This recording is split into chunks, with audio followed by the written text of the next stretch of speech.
ఈ వీడియోలో మీకు ఈపీఎం అంటే ఏంటి? ఈపీఎంకి, ఈఆర్‌పికి డిఫరెన్స్ ఏంటి? అనేది క్లియర్‌గా ఎక్స్‌ప్లెయిన్ చేస్తాను. ఇది నేను ఇంతకుముందు చేసిన video what is ERP? ERP అంటే ఏంటో అనే వీడియోకి వచ్చిన కామెంట్ ఒక సబ్‌స్క్రైబర్ అడిగారు. దానికి ఆన్సర్‌గా ఆఫ్‌కోర్స్ డీటెయిల్‌గా ఎక్స్‌ప్లెయిన్ చేస్తే బావుంటుందనే ఉద్దేశ్యంతో ఇది పర్టిక్యులర్‌గా తెలుగులో చేయడం జరుగుతుంది. సో, తెలుగు ప్రొఫెషనల్స్‌కి, సాఫ్ట్‌వేర్ ఎంప్లాయీస్‌కి అందరికి ఉపయోగపడుతుంది కాబట్టి సో ఇది చేస్తున్నాను. సో వీడియో కొద్దిగా లెంతీ ఉన్నప్పుడు కూడా వీడియో మొత్తం చూడడానికి ట్రై చేయండి. ఎన్నో టెర్మినాలజీస్ అండ్ అక్రోనిమ్స్ కవర్ అవుతాయి. సో యాక్చువల్‌గా చెప్పాలంటే సాఫ్ట్‌వేర్ ఇండస్ట్రీలో మోస్ట్‌లీ వర్డ్స్‌కి ప్రాపర్ మీనింగ్ అర్థం చేసుకోవడంలోనే మీ స్కిల్ అనేది బయటపడుతుందనమాట. అంటే కొన్నిసార్లు మనం ఎంత చదివినా సరే అర్థం కాకపోవచ్చు. బట్ ఒక వ్యక్తి క్లియర్‌గా తెలుగులో ఎక్స్‌ప్లెయిన్ చేసినప్పుడు అదే పర్టిక్యులర్ టాపిక్ ఇంకోసారి చదివినప్పుడు బాగా అర్థమవుతుందనమాట. సో అందువల్ల కంప్లీట్‌గా చూడండి. నేను డీటెయిల్‌గా ఎక్స్‌ప్లెయిన్ చేస్తాను. సో ఈపీఎం అంటే ఎంటర్ప్రైజ్ పర్ఫార్మెన్స్ మేనేజ్మెంట్. ఈఆర్‌పి అంటే ఎంటర్ప్రైజ్ రిసోర్స్ ప్లానింగ్. ఈ రెండిటికి డిఫరెన్స్ ఏంటి? ఓకే. సో ఇక్కడ ఇమేజ్‌లోని మీరు చూస్తే గనక ఇక్కడ డేటాని కలెక్ట్ చేస్తది. అంటే ఈఆర్‌పి సిస్టమ్ డేటాని కలెక్ట్ చేస్తది. సో వచ్చిన డేటాని అంటే డే టు డే ట్రాన్సాక్షన్స్ ఏవైతే జరుగుతుంటాయో ఆ జరిగిన ట్రాన్సాక్షన్స్ని అనలైజ్ చేసి ఒక ప్రాపర్ పద్ధతిలో పెట్టి వాటిని అనలైజ్ చేసి వాటి నుండి ఇన్సైట్స్ తీసుకొని కంపెనీస్ డెసిషన్ తీసుకుంటాయి అనమాట. అంటే ఫ్యూచర్ ఎలా ఉండాలి, అంటే ఏం చేస్తే బాగుంటుంది, అటువంటివన్నీ ప్లాన్ చేసుకుంటారు. సో ఇది నేను రాసిన బ్లాగ్ అనమాట. So blog post. So blog పోస్ట్‌ని జస్ట్ స్క్రోల్ చేస్తాను. దాన్ని చదువుతూ మీకు ఎక్స్‌ప్లెయిన్ చేస్తాను. ఇంకా క్లియర్‌గా చాలా టెర్మినాలజీస్ కవర్ అవుతాయి. సో ఇలా చదవడం వల్ల. So what is EPM and what is the difference between EPM and ERP? This is the title of this blog. Okay. And enterprise performance management. EPM అంటే ఎంటర్ప్రైజ్ పర్ఫార్మెన్స్ మేనేజ్మెంట్ ఆల్రెడీ చెప్పాను. And enterprise resource planning ఇంతకుముందు నేను video చేశాను. క్లియర్‌గా డీటెయిల్‌గా explain చేశాను. So అదొకసారి చూడండి. సో ఇవి 2 క్రిటికల్ ఫ్రేమ్ వర్క్స్ అనమాట. సో ఈ ఫ్రేమ్ వర్క్స్‌ని ఆర్గనైజేషన్స్ యూజ్ చేస్తాయి. ఎందుకు యూజ్ చేస్తాయి అంటే ఆహ్, వాళ్ళ ఆపరేషనల్ అండ్ స్ట్రాటజిక్ ఎఫిషియన్సీస్‌ని పెంచుకోవడానికి ఈ పర్టిక్యులర్ ఫ్రేమ్ వర్క్స్‌ని యూజ్ చేస్తాయి. Frame work is nothing but software అనమాట. ఓకే. సో డిఫరెంట్ టూల్స్ ఉంటాయి. Software tools. ఆ టూల్స్‌ని యూజ్ చేసి వాళ్ళ బిజినెస్‌ని రన్ చేస్తుంటారు. సో ఆహ్, ఇది ఎందు గురించి అంటే to improve business processes. So వాళ్ళ బిజినెస్ ప్రాసెస్ ఏదైతే ఉందో దాన్ని ఇంప్రూవ్ చేసుకోవడానికి యూజ్ చేస్తారు. ఓకే. సో ఈ ప్రాసెసెస్ అని కూడా డిఫరెంట్ పర్పసెస్‌లో అంటే డిఫరెంట్‌గా యూజ్ అవుతాయి. Okay. Different purpose, scope and functionality. And understanding EPM. Enterprise Performance Management focuses on helping organizations monitor and manage their performance. So this is the keyword performance అన్నమాట. So performance ని manage చేయడానికి use చేస్తారు ఈ software. ఎందుకు? To achieve business goals. వాళ్ళ goal ఏదైతే ఉందో, business goal ఏదైతే ఉందో, బెస్ట్ గోల్స్ ని ఆ గోల్ ని అచీవ్ చేయడానికి పర్ఫార్మెన్స్ అనేది కంపల్సరీగా యూజ్ అవుతుంది అనమాట. సో ఒక పర్టికులర్ పర్సన్ పర్ఫార్మెన్స్ ని క్యాలిక్యులేట్ చేస్తారు. అంటే ఒక ఒక హ్యూమన్ బీయింగ్ ని రిక్రూట్ చేయాలంటే వాళ్ళ పర్ఫార్మెన్స్ ఎలా ఉందో చూస్తారు. రిక్రూట్ చేసిన తర్వాత వాళ్ళు ఎలా వర్క్ చేస్తున్నారో చూస్తారు. అలాగే వాళ్ళ ఆర్గనైజేషన్‌లో జరిగే ప్రతి ఒక్క యాక్టివిటీ కూడా ప్రాపర్‌గా జరుగుతుందా లేదా అనేది మానిటర్ చేస్తూ వాటి తాలూకా పెర్ఫార్మన్స్ బాగుందా లేదా చూసుకోవడానికి కూడా కొన్ని టూల్స్ కావాల్సొస్తది. సాఫ్ట్‌వేర్ కావాల్సొస్తదనమాట. So it involves like budgeting. అంటే ఏ పర్టిక్యులర్ మిషనరీకి ఎంత ఖర్చు పెట్టాలి? ఏ పర్టిక్యులర్ డిపార్ట్‌మెంట్‌కి ఎంత కేటాయించాలి? ఇవన్నీ బడ్జెటింగ్ అనేది చేస్తారనమాట. అలాగే ప్లానింగ్. ప్రాపర్ ప్లానింగ్ లేకుండా ఏ పని జరగదు. సో ఇంట్లో మన పర్సనల్‌గా ఒక జర్నీ ఎళ్ళాలంటేనే ఒక ప్లాన్ చేసుకుంటాం. ప్లాన్ చేసుకొని వెళ్తేనే ఆ జర్నీ ప్రాపర్‌గా కంప్లీట్ అవుతది. ప్లానింగ్ లేకుండా most of the things now a days చేయాలి అంటే వితౌట్ ప్లానింగ్ చేసినప్పుడు డెఫినిట్‌గా చాలా వరకు వేస్ట్ అవుతది. మనీ వేస్ట్ అవుతది. ఎనర్జీ వేస్ట్ అవుతది. మన టైం వేస్ట్ అవుతది. ఇవన్నీ వేస్ట్ అవుతాయి. సో ప్రాపర్ ప్లానింగ్ చేయడం వల్ల ఏంటంటే మనీ సేవ్ అవుతది. టైం సేవ్ అవుతది. అండ్ ఉన్న హ్యూమన్ రిసోర్సెస్ ఎవరైతే ఉన్నారో వాళ్ళని ప్రాపర్‌గా యుటిలైజ్ చేయడం జరుగుతుందనమాట. ఇది చిన్న చిన్న హౌసెస్‌లో అయితే అంత పెద్ద ఫరక్ పడకపోవచ్చు. అంటే పెద్ద డిఫరెన్స్ రాకపోవచ్చు. బట్ పెద్ద ఆర్గనైజేషన్స్‌లో కొన్ని కోట్ల రూపాయలతో బిజినెస్ చేస్తారు కాబట్టి చిన్న చేంజ్ చేసినా, చిన్న కాస్ట్ కటింగ్ చేసినా సరే వాళ్ళకి చాలా ప్రాఫిట్ వస్తదనమాట. సో ప్లాన్ చేసి ప్రాపర్‌గా చేయడానికి అనలైజ్ చేయడానికి వీటికి ఉపయోగపడుతుంది. సో అలాగే ఫోర్‌కాస్టింగ్ అంటే రేపు పొద్దున ఏం జరగబోతుంది? అంటే రేపు ఎలా ఉండబోతుంది? అంటే సేల్స్‌ని ఎలా పెంచాలి? ఎన్ని సేల్స్ రావచ్చు? ఎన్ని సేల్స్ రావాలంటే ఏమేమి చేయాలి? వీటన్నిటికి సంబంధించింది ఫోర్‌కాస్టింగ్ అనమాట. అలాగే రిపోర్టింగ్. సో ఓవరాల్‌గా ఒక సీనియర్ మేనేజ్మెంట్ ఈ పర్టిక్యులర్ డేలో ఏం జరిగింది? ఈ పర్టిక్యులర్ డిపార్ట్మెంట్‌లో ఏం జరిగింది? అండ్ ఈ పర్టిక్యులర్ రీజియన్‌లో వరల్డ్‌లో ఒక రీజియన్‌లో ఏం జరిగింది? తెలుసుకోవాలంటే రిపోర్టింగ్ టూల్స్ అనేవి ఉండాలి. సో ఆ టూల్స్ అండ్ ఇవన్నీ అంటే స్ట్రాటజిక్ ఆబ్జెక్టివ్స్ అంటే వాళ్ళు ఏం చేయాలనుకున్న ఒక ఆబ్జెక్టివ్ ఏదైతే ఉందో ఒక స్ట్రాటజీ ప్రకారం వెళ్తారు కాబట్టి వాటన్నిటి గురించి ప్రాపర్‌గా అలైన్ చేస్తూ వాళ్ళ రిపోర్ట్స్ ద్వారా చూసుకుంటూ ఫోర్‌కాస్టింగ్ వాళ్ళు చేసుకుంటూ అండ్ ప్లానింగ్ చేయడానికి ఈ పర్టిక్యులర్ ఈపీఎం సాఫ్ట్‌వేర్ అనేది యూజ్ అవుతదనమాట. So EPM tools are designed to analyse data, provide insights and facilitate decision making at the executive level. ERP గురించి నేను ఇంతకుముందు చెప్పాను కాబట్టి enterprise resource planning is a comprehensive software solution that integrates various business functions such as finance, HR, supply chain and operations ఇలాంటివి ఎన్నో departments ఉంటాయి కదా! ఈ డిపార్ట్మెంట్స్‌లో ఉండే వ్యక్తులందరూ చేసే డే టు డే యాక్టివిటీస్ అన్నిటిని కూడా ఒక సాఫ్ట్‌వేర్‌లో వాళ్ళు ఎంట్రీ చేస్తే డిఫరెంట్ మాడ్యూల్స్ ఉంటాయి. ఆ మాడ్యూల్స్‌లో ఎంట్రీ చేస్తే సో ఎవరి పని అంటే ఒకరి పని గురించి ఇంకోళ్ళు వెయిట్ చేయడానికి ఎక్కువ టైం వెయిట్ చేయకుండా ఆటోమేటెడ్‌గా ఇంటిగ్రేటెడ్‌గా జరుగుతదనమాట వర్క్ అనేది. సో దానికి సంబంధించింది ఈఆర్‌పీ సాఫ్ట్‌వేర్. అదే మన ఈసీసీ సాఫ్ట్‌వేర్ అన్నమాట. సో ఈసీసీ ఎస్ఏపీ వాళ్ళైతే ఈసీసీ సాఫ్ట్‌వేర్, ఒరాకిల్ వాళ్ళు డైనమిక్స్ అని, మైక్రోసాఫ్ట్ వాళ్ళు డైనమిక్స్ అని, ఒరాకిల్ వాళ్ళు ఒరాకిల్ ఫైనాన్షియల్స్ అని ఇలా సాఫ్ట్‌వేర్స్ ఉన్నాయి. సో ఏ కంపెనీకి అవసరమైన సాఫ్ట్‌వేర్ వాళ్ళు వాడుకుంటారు. సో ఇప్పుడు బెనిఫిట్స్‌లోకెళ్తే గనక ఈపీఎం తాలూకు బెనిఫిట్స్ ఏంటి? డెసిషన్ మేకింగ్ ఇంప్రూవ్ అవుతది. అలాగే స్ట్రాటజిక్ అలైన్‌మెంట్ ఒక స్ట్రాటజీ ప్రకారం వాళ్ళు అలైన్‌మెంట్ చేసుకుంటారు. అండ్ పర్ఫార్మెన్స్‌ని మానిటర్ చేయడానికి యూజ్ అవుతుంది. అండ్ ఎన్హాన్స్డ్ ఫోర్‌కాస్టింగ్ అంటే ఫ్యూచర్‌ని ఫోర్‌కాస్ట్ చేయడానికి దాన్ని ఎన్హాన్స్ చేయడానికి యూజ్ అవుతుంది. రిసోర్స్ ఆప్టిమైజేషన్ ఉన్న రిసోర్స్‌ని ఆప్టిమైజ్ చేయడానికి యూజ్ అవుతుంది. ఇలా ఈపీఎం బెనిఫిట్స్ అన్నమాట. Benefits of ERP. So operational efficiency. So day to day operations ఏవైతే ఉన్నాయో వాటి ద్వారా ఎఫిషియన్సీ ఇంప్రూవ్ చేయడానికి యూజ్ అవుతుంది ఈఆర్‌పీ సాఫ్ట్‌వేర్. అలాగే డేటా ఇంటిగ్రేషన్ డేటాని ఇంటిగ్రేట్ చేయడానికి యూజ్ అవుతుంది.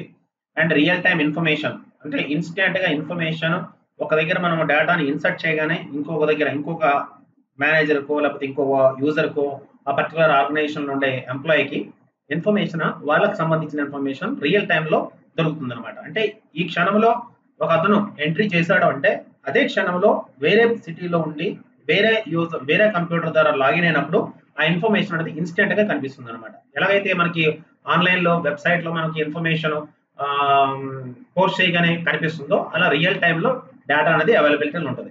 అలాగే కాస్ట్ సేవింగ్స్ చాలా వరకు కాస్ట్ సేవింగ్స్ చేయొచ్చు ఈఆర్పి సాఫ్ట్వేర్ తో. అలాగే స్కాలబిలిటీ అంటే ఏంటి? ఉన్న యూజర్స్ 100 యూజర్స్ ఉన్నారనుకోండి, 100 యూజర్స్ ని మనం 200 యూజర్స్ చేసినప్పుడు వాటిని పెంచుకోవడానికి అప్లికేషన్స్ ని ఇంప్రూవ్ చేస్తారనమాట. అంటే అప్లికేషన్ సర్వర్స్ ని ఇంక్రీజ్ చేయడం వలన 200 యూజర్స్ రాగానే ఒక సర్వర్ తో పనిచేస్తున్న వాళ్ళు రెండో సర్వర్ ని అటాచ్ చేసి ఎగ్జిస్టింగ్ సర్వర్ కి ఎటువంటి అంతరాయం లేకుండా రెండో సర్వర్ కూడా పనిచేసేటట్లు చేస్తారు. సో ఎటువంటి డిస్టర్బెన్స్ లేకుండా సర్వర్ అనేది కంటిన్యూస్ గా వర్కింగ్ లో ఉంటది. యూజర్స్ కి ఎటువంటి అంతరాయం లేకుండా వాళ్ళ తలక డే టు డే యాక్టివిటీస్ చేసుకోవచ్చు అనమాట. అలా స్కాలబిలిటీని చేసుకోవడానికి ఈఆర్పి సాఫ్ట్వేర్ అంటే ఈఆర్పి సాఫ్ట్వేర్ అలా డెవలప్ చేసి పెట్టారనమాట.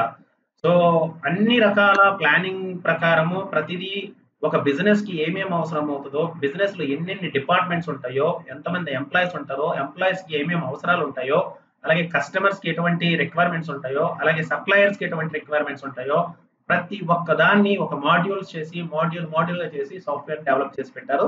ఇది ఒక హ్యూజ్ పెద్ద సాఫ్ట్వేర్ అనమాట ఈఆర్పి సాఫ్ట్వేర్ అనేది. సో ఆ ఈఆర్పి సాఫ్ట్వేర్ ని యూజ్ చేసి బిజినెసెస్ ఈ రోజు రన్ అవుతున్నాయి. పెద్ద బిజినెస్ రన్ అవుతున్నాయి అనమాట. పెద్ద బిజినెస్ అంటే మల్టీనేషనల్ కంపెనీస్ అంటే ఫార్చ్యూన్ కంపెనీస్ వరల్డ్ లెవెల్లో మీరు తీసుకుంటే పెద్ద కంపెనీస్ మెర్సిడెస్ బెంజ్ కానీ, బిఎండబ్ల్యూ కానీ, యాపిల్ కానీ, గూగుల్ కానీ, మైక్రోసాఫ్ట్ కానీ, you take any big companies like FMCG companies Hindustan Unilever కానీ లేకపోతే నెస్లే కానీ ఇలా you take whatever companies okay వాళ్ళు ఇటువంటి ఈఆర్పి సాఫ్ట్వేర్స్ లేకుండా వాళ్ళ కంపెనీ నడవదు. ఓకే సాఫ్ట్వేర్ అనేది కంపల్సరీ అనమాట. ERP software is compulsory. మీకు జాబులు రావాలన్నా సరే, హ్యూజ్ శాలరీస్ రావాలన్నా సరే, ఇటువంటి సాఫ్ట్వేర్స్ మీద మీరు వర్క్ చేస్తేనే పెద్ద ప్యాకేజీలు, ఎక్కువ ప్యాకేజీలు అంటే హైక్లు ఫాస్ట్ గా రావడానికి ఉపయోగపడుతుంది. సో చిన్న కంపెనీలు రావని చెప్పట్లేదు. ఇన్స్టెంట్ గా మీకు ఒక మంచి జాబ్ రావాలి అంటే ఎటువంటి సాఫ్ట్వేర్స్ నేర్చుకోవడం వల్ల మీకు తొందరగా వచ్చే అవకాశం ఉంటుంది. సో ఇప్పుడు how EPM and ERP work together, ఈ రెండు ఎలా కలిసి పని చేస్తాయంటే, ఇందాక స్టార్టింగ్ లో నేను ఇమేజ్ చూపించి చెప్పినట్టు ఈఆర్పి ఏమో డేటాని కలెక్ట్ చేస్తుంది, ఈపీఎం ఏమో ఆ డేటాని అనలైజ్ చేస్తుంది. సో ఇప్పుడు ఇక్కడ ఏం రాశాడు, EPM and ERP systems are complementary. So ఒక సాఫ్ట్వేర్ ఇంకో సాఫ్ట్వేర్ ని కాంప్లిమెంట్ చేసుకుంటూ ఉంటాయి, అంటే ఒక సాఫ్ట్వేర్ ఇంకో సాఫ్ట్వేర్ కి యూజ్ అయ్యేటట్టు ఉంటుంది అనమాట. So while ERP handles the execution of day to day operation, చెప్పాను కదా, day to day operations ERP చేస్తుంది. ఈపీఎం ఏమో analytical tools to measure, forecast and optimise these operations strategically. So ఆ డేటాను తీసుకొని మెజర్ చేయడానికి, ఫోర్కాస్ట్ చేయడానికి, ఆప్టిమైజ్ చేయడానికి, స్ట్రాటజిక్ గా ఆపరేషన్ చేయడానికి ఉపయోగపడుతుంది అనమాట. సో టుగెదర్ రెండు కలిసి they create a cohesive framework for operational excellence and strategic success. So ఈ రెండు కలిసి ఒక కొహెసివ్ ఫ్రేమ్వర్క్ ని క్రియేట్ చేస్తాయి అనమాట. ఎందుకు?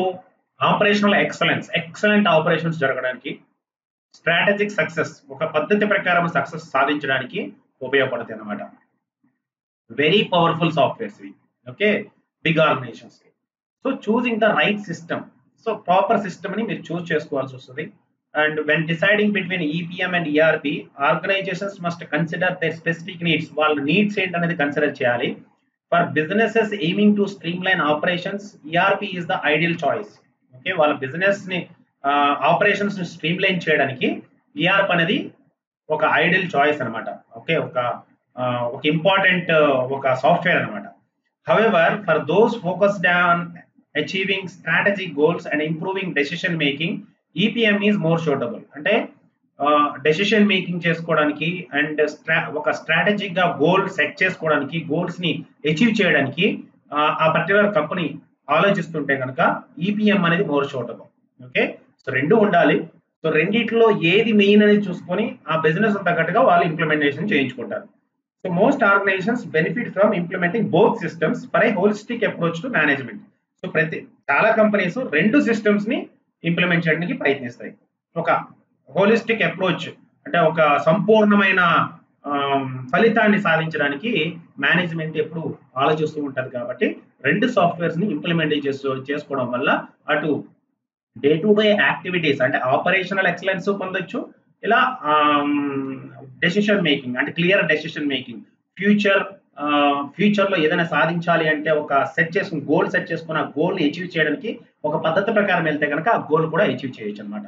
సో రెండింటిని ఆలోచించి ఒక సంపూర్ణమైన నిర్ణయం తీసుకొని ఈ రెండు పర్టికులర్ సాఫ్ట్వేర్స్ ని ఇంప్లిమెంటేషన్ చేసుకుంటే పెద్ద పెద్ద ఆర్గనైజేషన్స్ అంటే మల్టీనేషనల్ కంపెనీస్. సో ఫైనల్ గా కంక్లూజన్ చూడండి. అండ్ ఫర్దర్ గా మీరు ఏదైనా సబ్జెక్ట్ నేర్చుకోవాలంటే ఈ రోజుల్లో ఏఐ వచ్చింది కాబట్టి ఏఐని యూజ్ చేసి ఎటువంటి సబ్జెక్ట్ అనేది చాలా ఈజీగా నేర్చుకోవచ్చు.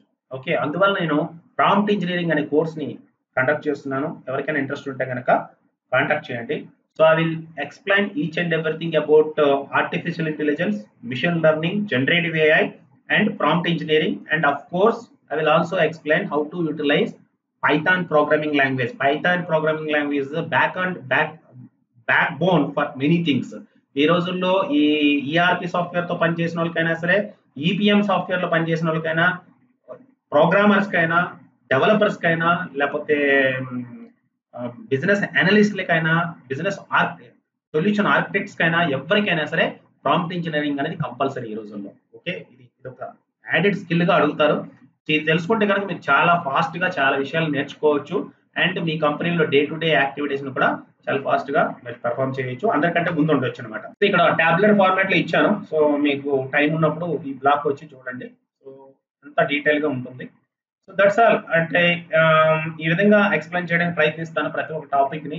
సో మీకు ఇటువంటి టైప్ ఆఫ్ ఎక్స్ప్లెనేషన్ నచ్చితే కనుక ఒకసారి థమ్స్ అప్ ఇవ్వండి. అండ్ మీరు థమ్స్ అప్ ఇస్తే నేను ఇంకా గొప్ప గొప్ప వీడియోలు ఇలా తెలుగులో డీటెయిల్ గా ఎక్స్ప్లెయిన్ చేయడానికి ప్రయత్నిస్తాను. సో మాక్సిమం టాపిక్స్ ని కవర్ చేయడానికి ప్రయత్నిస్తా. సో నాకు ఒక 24 years ఐటీ ఇండస్ట్రీలో ఎక్స్పీరియన్స్ ఉంది. ఎస్ఏబి బేసిస్ అండ్ హనా అడ్మినిస్ట్రేషన్ లో ఆల్మోస్ట్ 12 years ఎక్స్పీరియన్స్ ఉంది. కాబట్టి మెనీ టాపిక్స్ గురించి నన్ను అడగవచ్చు. ప్రతి టాపిక్ ని కవర్ చేయడానికి ప్రయత్నిస్తాను.